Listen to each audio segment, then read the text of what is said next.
और देखिए वायनाड की जंग दिलचस्प होती जा रही है। कल जहां राहुल गांधी ने यहां अपना नॉमिनेशन किया, वहीं आज बीजेपी के उम्मीदवार के सुरेंद्रन नॉमिनेशन करने जा रहे हैं। इससे पहले स्मृति ईरानी उनके साथ रोड शो कर रही हैं। कल राहुल गांधी ने नामांकन किया था, उससे पहले उन्होंने रोड शो किया था जिसमें भीड़ उमड़ी थी। आज स्मृति ईरानी के रोड शो में भी भीड़ उमड़ी है और ये वही तस्वीरें हम आपको दिखा रहे हैं।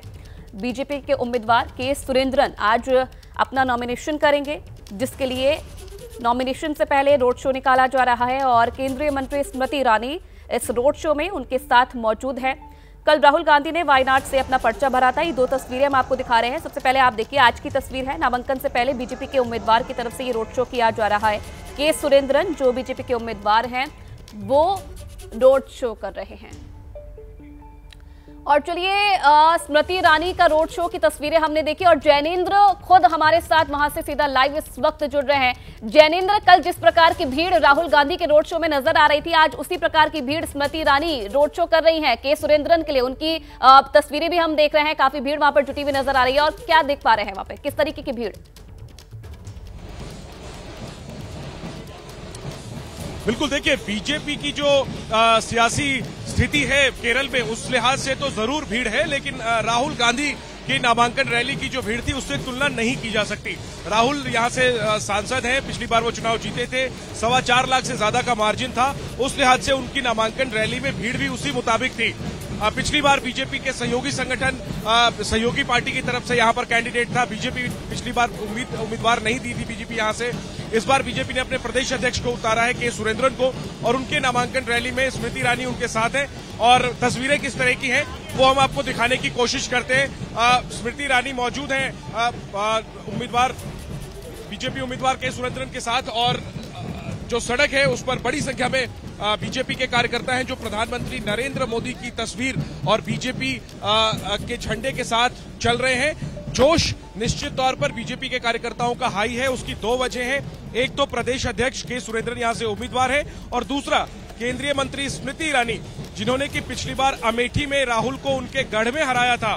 तो स्मृति ईरानी की मौजूदगी की वजह से बीजेपी के कार्यकर्ताओं और समर्थकों का उत्साह हाई है, और निश्चित तौर पर स्मृति को वायनाड भेजकर कहीं न कहीं बीजेपी राहुल को घेरने की कोशिश कर रही है। बीजेपी संदेश देने की कोशिश कर रही है कि वो अमेठी की तरह वायनाड में भी राहुल को घेरने के लिए सीरियस है। हालांकि देखिए, वस्तु स्थिति यह है कि यहाँ मुख्य मुकाबला राहुल गांधी यानी कांग्रेस उम्मीदवार और सीपीआई उम्मीदवार एनी राजा के बीच में है।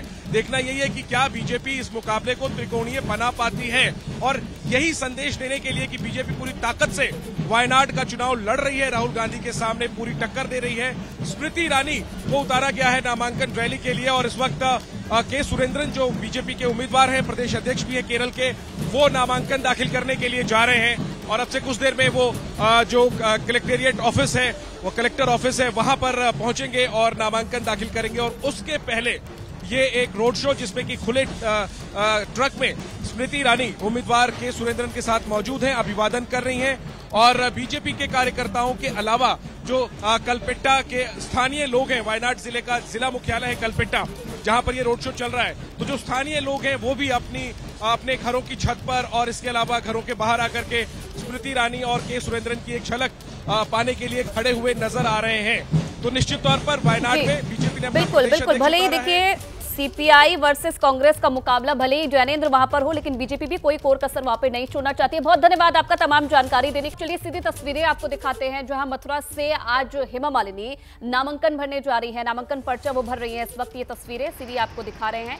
मथुरा से बीजेपी की उम्मीदवार हैं हेमा मालिनी, जो कि आज अपना नॉमिनेशन फाइल करने के लिए पहुंची है। और ये देखिए, जो नॉमिनेशन की प्रक्रिया है उसे पूरा करती हुई हेमा मालिनी नजर आ रही है।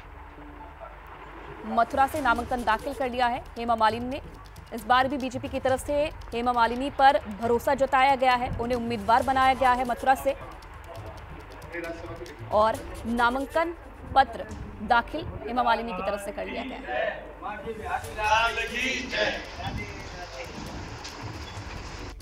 तो देखिए, मथुरा में हेमा मालिनी ने नामांकन कर लिया है। तो वहीं बिहार की पूर्णिया सीट से पप्पू यादव भी आज नामांकन करेंगे। पप्पू यादव निर्दलीय उम्मीदवार के तौर पर नामांकन करेंगे। उन्होंने नामांकन से पहले लालू प्रसाद यादव पर हमला बोला है। उन्होंने सवाल पूछा कि लालू और तेजस्वी उनसे इतनी नफरत क्यों करते हैं।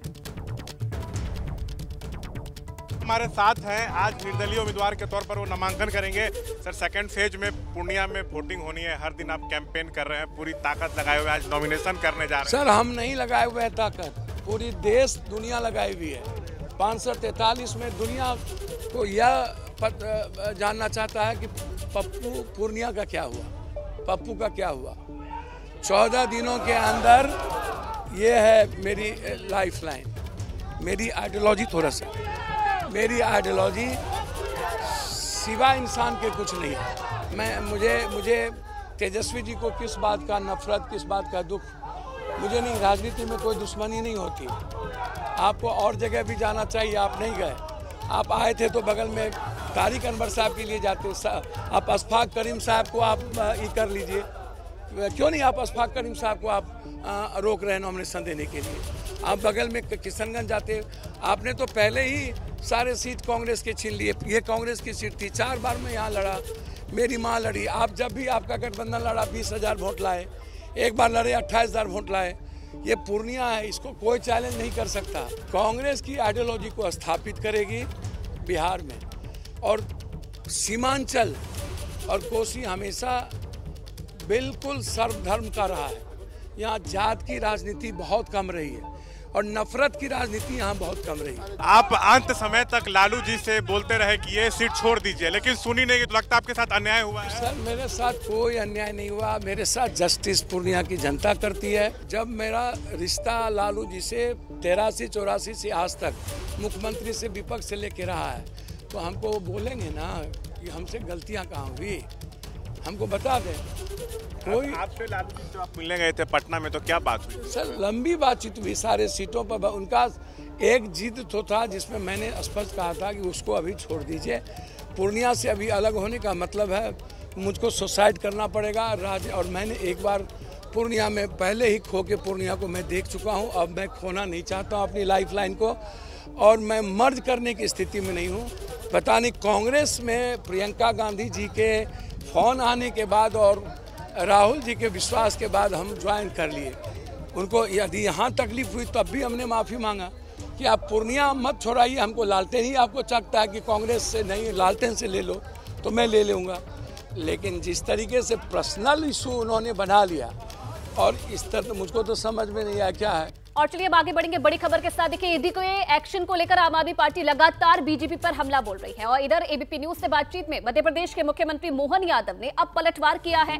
मोहन यादव ने कहा है कि आम आदमी पार्टी ने नैतिकता खो दी है। केजरीवाल को कुर्सी से प्यार है, जनता से नहीं। केजरीवाल ने झूठ बोलने में कांग्रेस को पीछे छोड़ दिया है। पूरे देश की तरह मध्य प्रदेश में भी धुआंधार कैंपेनिंग हो रही है और उसके साथ राजनीतिक गतिविधियों में लगातार तेजी आ रही है। इस पर बात करने के लिए हमारे साथ हैं मध्य प्रदेश के मुख्यमंत्री डॉक्टर मोहन यादव जी। पार्टी के मंत्री संजय सिंह जी ने कहा है कि आप लोग धमकाकर अंदर जेल में रखना चाहते हैं जिससे जो संभव हो सके सीट जीत लें। आरोप लगाया है कि ईडी और सीबीआई का इस्तेमाल हो रहा है विरोधी पक्ष के लिए। आपकी जानकारी के लिए, आप पार्टी का जन्म कैसे हुआ था? आप पार्टी के लोग तो वो थे जो शुचिता की बात करते करते आए थे, जो लोकपाल के आधार पर पूरे देश में एक अलग प्रकार का वातावरण लेकर के आए थे। हम सुरक्षा नहीं लेंगे, अपने सामान्य मकान में रहेंगे, भ्रष्टाचार के खिलाफ काम करेंगे, शराबबंदी कर देंगे, सब गलत बात है। बड़ा मकान नहीं लेंगे, सरकार से हमको कोई मोहनी कुर्सी का हमको कोई लालच नहीं। आप देखिए, एक के बाद एक कांग्रेस तो अब बहुत पीछे रह गई, आप उससे कई गुना आगे चली गई। पूरे देश इस बात का तमाशा देख रहा है कि आप पार्टी के लोग कितना बड़ा झूठ का पहाड़ खड़ा करते हैं। एक नेता लगातार 1.5 साल तक जेल में पड़े हैं क्योंकि शराब नीति में इन्वॉल्व तथ्यात्मक प्रमाण है। कोर्ट ने अगर जमानत भी दी है तो इस शर्त के साथ दी कि आपका पासपोर्ट जमा कराना पड़ेगा, आपको ये कोई फालतू के कमेंट नहीं करना पड़ेंगे। और एक नहीं, दूसरे भी, और तीसरे तो और बड़े दुर्भाग्य के साथ कहना पड़ रहा है कि ये जो जनता ने वोट दे करके जिनको चुना था, अगर जनता वोट दे के चुनती है तो बड़े सम्मान के साथ हमको मान सम्मान मिलता है। लेकिन कितने दुर्भाग्य के साथ कहना पड़ रहा है कि मुख्यमंत्री के पद का ऐसा क्या मोह।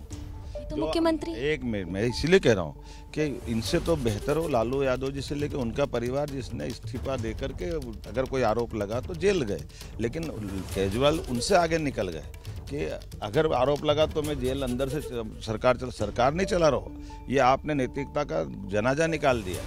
ये इतना बड़ा पाप किया, ये जितने लोगों ने दिल्ली में उनकी सरकार के लिए वोट दिया, ये सब उनका अपमान करके बता रहा है केजरीवाल जी। जेल के अंदर से क्या सरकार चला रहा है, और अभी भी मोह ऐसा कि वो नहीं तो उनकी पत्नी आएगी, उनके किसी कार्यकर्ता पे भरोसा नहीं, उनके पार्टी के नेताओं पे उनका भरोसा नहीं। इससे कैसे काम चलेगा? ये लोकतंत्र तो अरविंद केजरीवाल से आपत्ति है कि उनके जेल से काम करने से बतौर मुख्यमंत्री आपत्ति? ये जो नैतिकता के मामले पे जो बात करते करते पार्टी शुरुआत तो हुई, और जो ढंग से नैतिकता का गला घोटा है अरविंद केजरीवाल जी और उनकी पार्टी ने, ये लोकतंत्र के लिए बहुत दुर्भाग्यपूर्ण समय है, और जनता सब इसका चुनाव में हिसाब चुकता करेगी। सर, ट्रैक रिकॉर्ड कायम रहेगा कि नहीं? 5 का 5। देखिए, उत्तराखंड की जनता मोदी जी से बहुत स्नेह करती है, और मोदी जी उत्तराखंड के लोगों के दिल में बसते हैं। जिस प्रकार से मोदी जी के दिल में उत्तराखंड रहता है हमेशा, तो जो भी चुनाव हुआ है, उनके प्रधानमंत्री पद के उम्मीदवार के रूप में जब वो आए थे, तब से लेकर हर चुनाव में उत्तराखंड के लोगों ने मोदी जी का समर्थन किया है, उनको अपना आशीर्वाद दिया है। और चाहे 2014 का चुनाव हो या 2019 का, 5 सीटें उत्तराखंड की भारतीय जनता पार्टी ने जीती है, और हर बार मार्जिन बढ़ा है, तो इस बार भी मार्जिन बढ़ेगा। 5 सीटें, जो 400 पार का नारा दिया है, उस 400 पार के नारे को पूरा करने में उत्तराखंड का 100% रहने वाला है। बिल्कुल 100% रहेगा। सर, आमतौर पे देखा गया है कि 5 साल जब सरकारें रहती हैं तो एंटी इनकम्बेंसी बढ़ जाती है। चाहे वो अब यहाँ सरकार, राज्य में भी आपकी सरकार है, आप मुख्यमंत्री के रूप में आपने सरकार को रिपीट भी करवाया, उसमें आपका भी रोल बहुत महत्वपूर्ण है, क्योंकि जब किसी भी राज्य की जो गवर्नेंस है गुड गवर्नेंस में तब्दील हो जाती है तो उसका फायदा मिलता है। तो आपको लगता नहीं कि 5 साल सरकार आप लोग की रह गई, आप दूसरी बार मुख्यमंत्री बन गए, आप लगातार काम कर रहे हैं, और 10 साल से केंद्र में सरकार है, 5 सांसद आपके लगातार जीत रहे हैं, कुछ इस बार थोड़ा बहुत कमी रह गई हो, या एंटी इनकम्बेंसी जैसी स्थिति, ऐसा कुछ लगता नहीं आपको? देखिए, अच्छा करने की तो गुंजाइश हमेशा होती है, लेकिन हमने हमारे प्रधानमंत्री आदरणीय मोदी जी के मार्गदर्शन में, उनकी प्रेरणा से लगातार जो केंद्र की योजनाएं हैं, विकास की योजनाएं हैं, राज्य के जो प्रमुख चुनौतियां हैं, उन सब पर हमने निर्णय लिया है, काम किया है। और ये आपको चुनाव में दिखाई भी दे रहा होगा, आप चूंकि उत्तराखंड में घूम रहे हैं, देख रहे हैं, तो उत्तराखंड की जनता 19 अप्रैल के दिन का इंतजार कर रही है। अच्छा, कि 19 अप्रैल जल्दी आए, मतदान का दिन जल्दी आए, और हम लोग मोदी जी का जो विकसित भारत का संकल्प है उसको पूरा करने के लिए, और भारत दुनिया की तीसरी बड़ी आर्थिक शक्ति बने, जो मोदी जी ने कहा है, उसके लिए, और भारत विश्व गुरु की ओर आगे बढ़े, विश्व गुरु के पद पर आरूढ़ होने के लिए, उसके लिए हम बहुत करें। एक भारत श्रेष्ठ भारत के लिए वोट करें, देश की सीमाओं की सुरक्षा के लिए वोट करें, देश के अंदर भ्रष्टाचार समाप्त करने के लिए वोट करें, तुष्टीकरण समाप्त करने के लिए वोट करें, परिवारवाद, क्षेत्रवाद, जातिवाद, जो ये सब 60 सालों तक जिन सरकारों ने किया है, जिन पार्टियों ने किया है, उनको जवाब दें, और इस बार ऐतिहासिक मतों से प्रधानमंत्री जी को तीसरी बार शपथ उनकी हो, ऐसा उत्तराखंड के लोग भी चाहते हैं। और जिस प्रकार देश के अंदर वातावरण बना है, और देश के अंदर भी ये अब कोई प्रश्न नहीं है कि सरकार किसके बनने वाली है, सभी को पता है, नंबर ऊपर नीचे हो सकता है। हाँ, सभी को पता है कि मोदी जी की ही सरकार बनेगी, वही प्रधानमंत्री बनेंगे। हाँ, ये जरूर लोग अंदाजा लगा रहे हैं कि भी 400 से कितने ज्यादा होंगे, मतलब 400 पार होगा। हाँ, निश्चित रूप से। अच्छा, भारतीय जनता पार्टी का बड़ा कोर विषय रहा यूसीसी, और उसको लागू करने का जो सौभाग्य है वो आपको मिला, आपके राज्य को मिला, आप लोगों ने समयबद्ध तरीके से उसे लागू भी कर दिया। वो कितना फायदेमंद साबित हो रहा है, गेम चेंजर साबित हो रहा है? यूसीसी, देखिए, ये हमारा देश आज़ादी के बाद से हमारी पार्टी का संकल्प रहा है। ये हमारा सौभाग्य है, हर एक उत्तराखंड वासी का सौभाग्य है कि उत्तराखंड को ये गौरव मिला माननीय प्रधानमंत्री जी की प्रेरणा से, और उनके मार्गदर्शन में, उनके नेतृत्व में हम 2022 का जो विधानसभा का आम चुनाव हुआ था, उस चुनाव में देवपुल्य जनता के सामने जब गए थे उत्तराखंड के अंदर, तो हमने संकल्प लिया था कि नई सरकार गठित होते ही हम जो है सबसे पहले यूसीसी लागू करने के लिए काम करेंगे और यूसीसी उत्तराखंड में एक विधेयक के रूप में उसमें कानून बनाएंगे। तो मुझे खुशी है कि उत्तराखंड की जनता ने हमको आशीर्वाद दिया, दूसरी बार सरकार में आने का अवसर दिया, सेवा का अवसर दिया और हमने ये संकल्प और ये वायदा जो हमारा चुनाव का भी वायदा था वो पूरा हुआ। विपक्ष बहुत इस कानून को लेकर आप लोगों पर आरोप कर रहा था कि आप लोग एक खास वर्ग को फायदा पहुंचाने के लिए या एक खास वर्ग को टारगेट करने के लिए आप लोग ये कानून ला रहे हैं। कभी आपके दिमाग में नहीं आया कि उनके जो आरोप हैं या उनकी जो बातें हैं उसको लेकर थोड़ा भी कभी मन में हिचक रही हो कानून को लेकर या कुछ ऐसी बातें? देखिए पांडे जी, ये क्या है कि भारत का संविधान जब बन रहा था उसके अनुच्छेद 44 में इसका प्रावधान किया गया है कि राज्य इसको लागू कर सकते हैं। बाबा साहब भीमराव अंबेडकर चाहते थे, उस समय संविधान सभा को संविधान बनाने वाले जो लोग थे उसमें से अधिकांश लोग चाहते थे कि इसका प्रावधान हो जाए। उस समय प्रावधान नहीं हो पाया, लेकिन उसमें अनुच्छेद में इसकी व्यवस्था की गई है कि राज्य इसको लागू कर सकते हैं। और जो सर्वोच्च न्यायालय है उसमें भी सायरा बानो का प्रकरण हो, केशव भारती प्रकरण हो, ऐसे अनेक प्रकरण हैं जिनमें माननीय उच्चतम न्यायालय ने भी कहा है कि राज्य इसको लागू कर सकते हैं। तो हमने जो भी किया है संविधान की जो प्रावधान है उसी के अंतर्गत किया है और ये किसी को टारगेट करने जैसी कोई बात नहीं है। इसमें किसी को कोई संदेह नहीं होना चाहिए। ये हम महिला सशक्तिकरण के लिए लाए हैं, बुजुर्गों के सुरक्षा के लिए लाए हैं, बच्चों के भविष्य के लिए लाए हैं और इसमें पुरुष वर्ग की भी पूरी सुरक्षा का प्रावधान किया गया है। इसलिए टारगेट जैसी कोई बात नहीं है। समानता का अधिकार, समान नागरिक संहिता है और उत्तराखंड से निकली है ये, जैसे गंगोत्री यहाँ से निकलती है और पूरे देश को जल जीवन देती है, उसी प्रकार ये समान नागरिक संहिता, समानता का अधिकार की गंगोत्री, ये भी उत्तराखंड से निकली है, आगे सबको लाभ देगी। लेकिन धामी जी, इसके लिए चूंकि आपकी पार्टी के पास कई राज्यों में सरकार है, आपकी पार्टी की कई राज्यों में मुख्यमंत्री हैं, आपके बगल में उत्तर प्रदेश, आसाम, आपका कई राज्यों में, मध्य प्रदेश में भी सरकार थी आपकी, अभी जो है राजस्थान में भी आपकी सरकार बन गई, लेकिन उत्तराखंड को ही क्यों चुना गया इसके लिए? उसके पीछे क्या तर्क मानते हैं, क्या पार्टी का? ये मैं इसके लिए अपने केंद्रीय नेतृत्व का, माननीय प्रधानमंत्री जी का, हमारी पार्टी का, गृह मंत्री जी का, राष्ट्रीय अध्यक्ष जी का, सबका धन्यवाद करना चाहता हूं कि उन्होंने उत्तराखंड के विधानसभा के चुनाव में ये संकल्प हमारी पार्टी की तरफ से था और उत्तराखंड की जनता ने उस पर अपनी मोहर लगाई थी, अपना मैंडेट दिया और ये सौभाग्य उत्तराखंड को प्राप्त हुआ।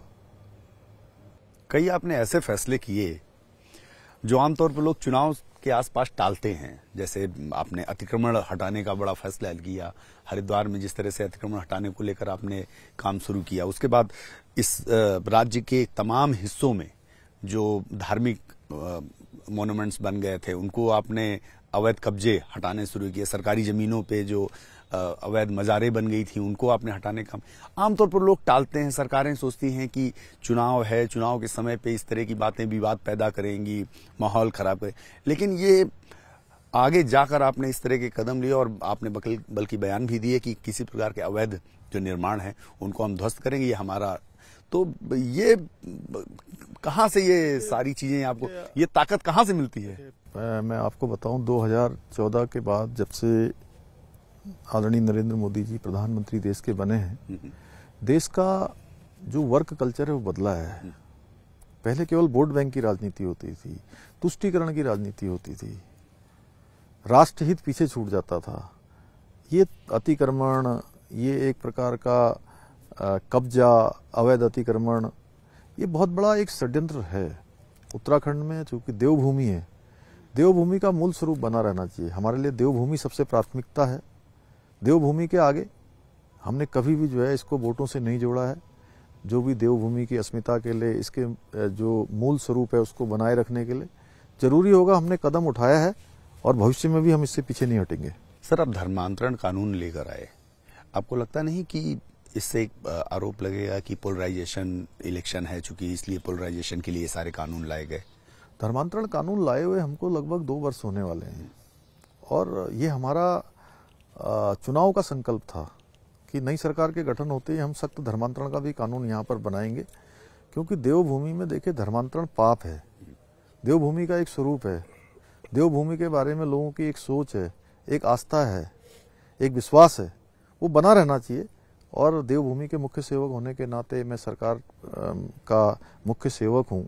यहाँ की जनता ने मुझे जिम्मेदारी दी है, हमारे प्रधानमंत्री जी ने, हमारे उच्च नेतृत्व ने जो मुझे काम दिया है, ये मेरी प्राथमिकता है कि देवभूमि का मूल स्वरूप बना रहे। धामी जी, चूंकि आप बड़े सौम्य सरल व्यक्तित्व वाले व्यक्ति हैं और पिछले कुछ दिनों में देखा गया कि जितने भी बड़े काम हुए वो सब उत्तराखंड से हुए, इसके पीछे क्या स्ट्रेटजी है? मतलब इसीलिए आपकी सौम्यता को ध्यान में रखते हुए पार्टी ने सारी जिम्मेदारी दी आपको? देखिए, मैं पार्टी का बहुत सामान्य कार्यकर्ता अपने को समझता हूँ, मानता हूँ और हूँ भी।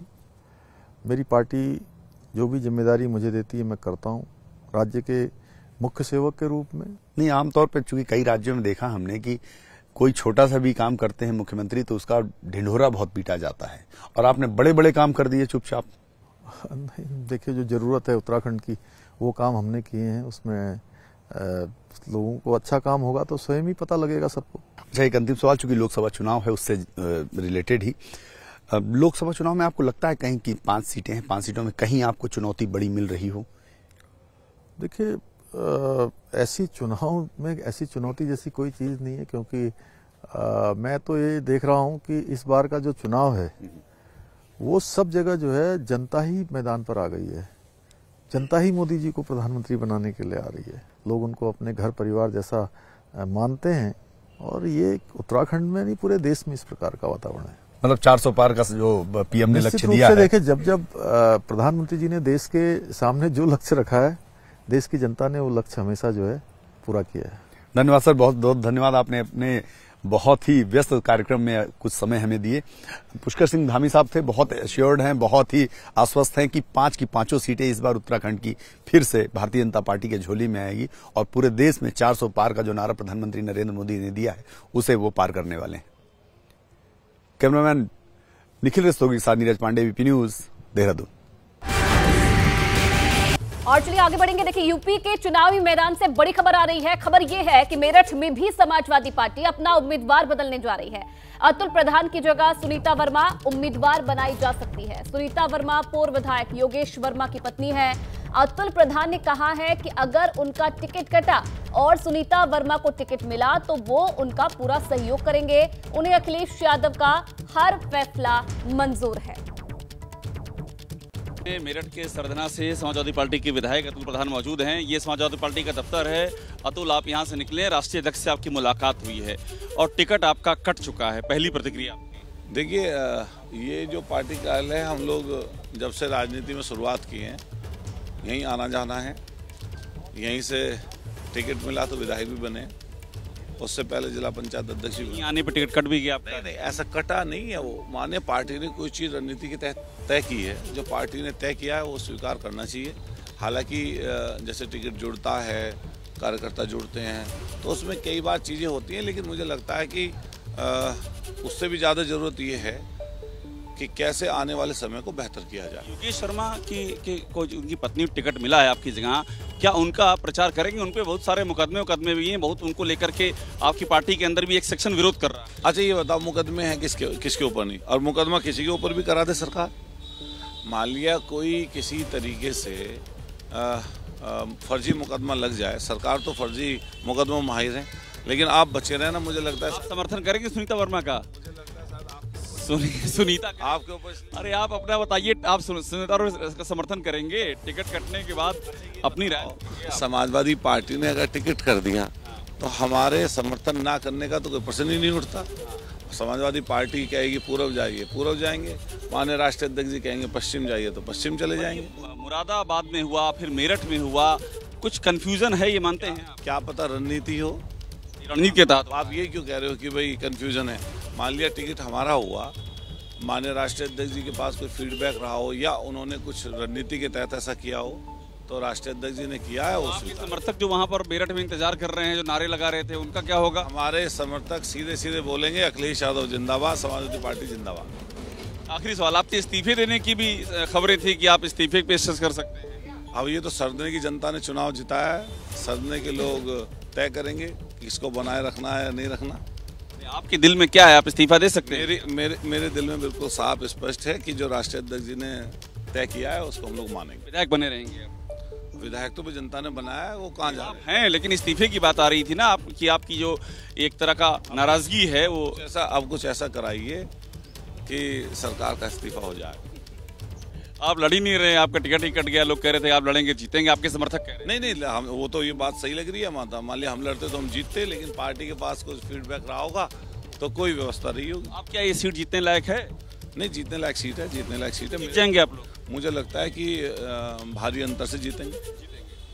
अतुल प्रधान हैं बात करते हुए, और सबसे अहम बात ये है कि ये कहते हुए राष्ट्रीय अध्यक्ष का जो निर्णय है वो उन्हें स्वीकार्य है, और साथ में ये भी कहते हुए कि जो दूसरी कैंडिडेट घोषित हुई उनका समर्थन करेंगे। कैमरा हरिओम के साथ अभिषेक उपाध्याय, एबीपी न्यूज़, लखनऊ।